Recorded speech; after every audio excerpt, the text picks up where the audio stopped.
Well, I am very proud to represent a patient organization, but at every opportunity that we have to speak on issues, we really want to introduce you to the face of infertility. And we are really delighted to have here today Leigh Cook, who is a San Diego resident, and she has been impacted by infertility. I'm going to let her tell you her own story and how something like the Family Act would have made a real difference in her life.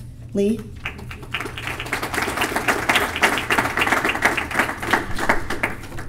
Thank you so much for letting me have the chance to share my story.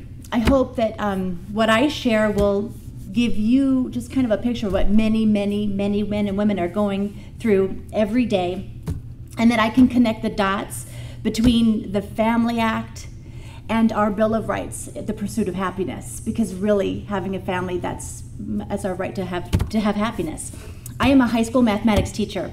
I've worked for both public and private schools, and I love kids. I've loved them since the early 90s, so I've been doing it for a long time. And my kids would always say, well, when are you going to have children? When are you going to have children? Well, along the road, I hoped in my heart that would happen for me.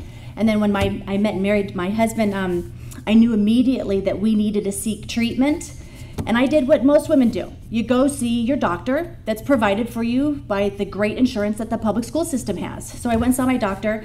And at the time, the $200 to $500 consult fee to see a specialist, well, that just seemed crazy.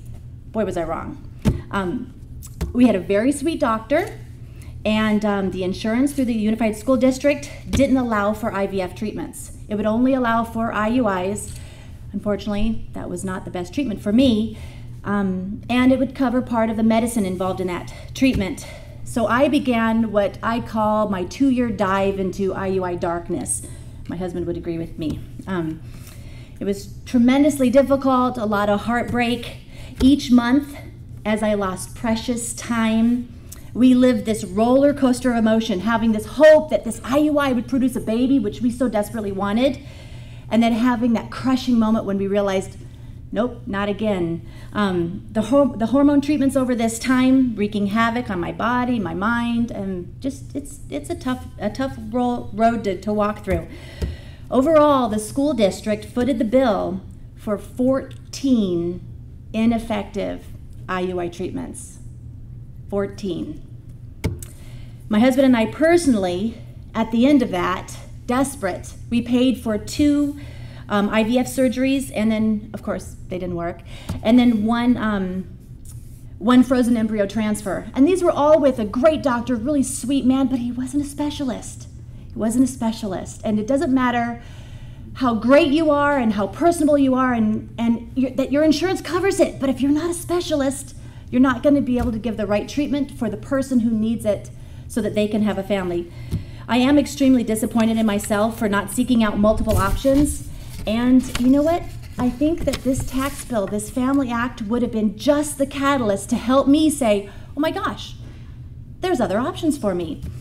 It would have been just what we needed to see that specialist.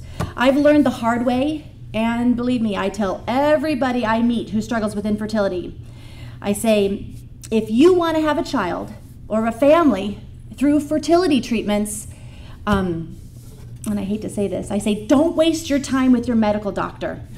Go right away to a specialist in that field of medicine, because that really is your best hope, if not your only hope. The Women in Resolve and the Conversations in Cookies group in San Diego were a tremendous help for me. They brought new hope for my life. They brought resources, a group of people to talk with. They were my strength and support. Unfortunately, I believed my doctor when he told me that the insurance-covered IUIs would eventually work. The insurance company spent a whole lot of money paying him for this ineffective treatment. The norm is like 3 to 5, I think, for women. You go through about 5, and then you're like, okay, no more, let's move on. With the encouragement of the Women in Resolve, I finally did see a consult with a specialist in the field of reproductive medicine. It's Dr. Agarwal. Awesome, wonderful man. We have twins now. And this is really important. In a facility that is fine-tuned for reproductive medicine, fine-tuned, He had everything that he needed. And this is what blows me away. It took me 2 months. 2 months of treating the right symptoms. I had polycystic ovarian syndrome. We treated that 2 months. 1 IVF later, I've got twins. They're 4.5.